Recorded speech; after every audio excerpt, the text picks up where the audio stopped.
Hello friends, അത്യാവശ്യം നല്ല Sunday day ആയതുകൊണ്ട് തന്നെ മിഥുനേട്ടൻ ഇവിടെ നമ്മളെ ഗ്രില്ലെല്ലാം സെറ്റാക്കി വെക്കുന്നത് കേട്ടോ. നമുക്കൊരു ടെൻറ്റ് പോലത്തെ ഒരു സാധനമുണ്ട് ഔട്ട്ഡോറിൽ. അപ്പോൾ അതിൻ്റെ ഉള്ളിലാണ് ഇതെല്ലാം കയറ്റി വെക്കാറ്. അങ്ങനെ നമ്മൾ ഗ്രില്ല് ചെയ്യാൻ വേണ്ടിയിട്ട് സാധനങ്ങൾ കുറച്ചൊക്കെ ഇവിടെ സെറ്റാക്കിയിട്ടുണ്ട്. ഇന്ന് നമ്മൾ ബീഫും കൂടി എടുത്തായിരുന്നു കേട്ടോ ഗ്രില്ല് ചെയ്യാൻ വേണ്ടിയിട്ട്. കുറച്ച് ചിക്കൻ ലെഗ് നമ്മൾ മുന്നേ മസാല പെരക്കി വെച്ചതുണ്ടായിരുന്നു.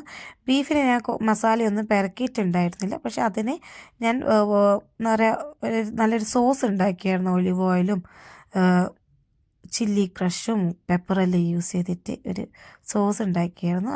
പിന്നെ ഒരു കുറച്ച് പൊട്ടാറ്റോ ബീൻസും വെച്ചിട്ട് നമ്മൾ ഗ്രില്ല് ചെയ്യാൻ വെച്ചു. ഇതിൻ്റെ പുറത്ത് നമുക്ക് ടെമ്പറേച്ചർ അറിയാൻ പറ്റും കേട്ടോ. ഉള്ളിൽ എത്ര ടെമ്പറേച്ചർ ഉണ്ട്, കുറഞ്ഞോ കൂടിയോ അങ്ങനെയെല്ലാം നമുക്ക് നോക്കാൻ പറ്റുമേ. നമ്മൾ ഗ്രില്ല് ചെയ്യാമെന്ന് പറഞ്ഞിട്ട് കാര്യങ്ങളെല്ലാം എടുത്ത് വെക്കുമ്പോൾ അത്യാവശ്യം പുറത്ത് നല്ല വിൻഡിയായിരുന്നേ.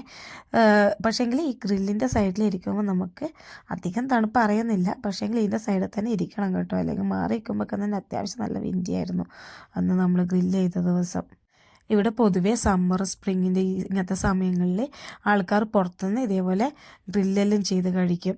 മെയിൻലി വീക്കെൻഡാണ്, പക്ഷേങ്കിൽ ഇപ്പം പെട്ടെന്ന് ഇരുടാവാത്തത് കൊണ്ടാണ് നമ്മൾ അന്ന് കുറച്ച് നേരത്തെ ആയിരുന്നു. അങ്ങനെ നമ്മളും കുറച്ച് ഗ്രില്ലെല്ലാം ചെയ്ത് കഴിച്ചായിരുന്നു. പക്ഷേ ഇത് കുറച്ച് സമയം പുറത്തിരിക്കാം, പക്ഷേ കുറേ സമയം പുറത്തിരിക്കാൻ കഴിയത്തില്ല. അത്യാവശ്യം നല്ല തണുപ്പെല്ലാം വരാൻ തുടങ്ങിയിട്ട് നമ്മൾ ഇത് ഇവിടെ ഗ്രില്ല് ചെയ്യാൻ വെച്ചിട്ട് നമ്മൾ ഉള്ളിൽ പോയി ടി വിയിലും കണ്ടു. പിന്നെ അങ്ങനെ നമ്മളെ ഇന്നത്തെ ഡിന്നർ ഇങ്ങനെ ആക്കാമെന്ന് വിചാരിച്ചു. ലാസ്റ്റ് നമ്മൾ ചിക്കൻ ഫ്രൈയും കൂടി റെഡി ആയാലും നമ്മൾ എല്ലാം എടുത്ത് നമ്മൾ അകത്ത് ഇരുന്നിട്ടാണ് കേട്ടോ ഫുഡ് കഴിച്ചത്.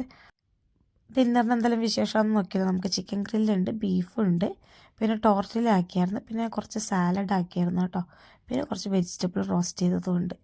അപ്പോൾ thank you for watching. By.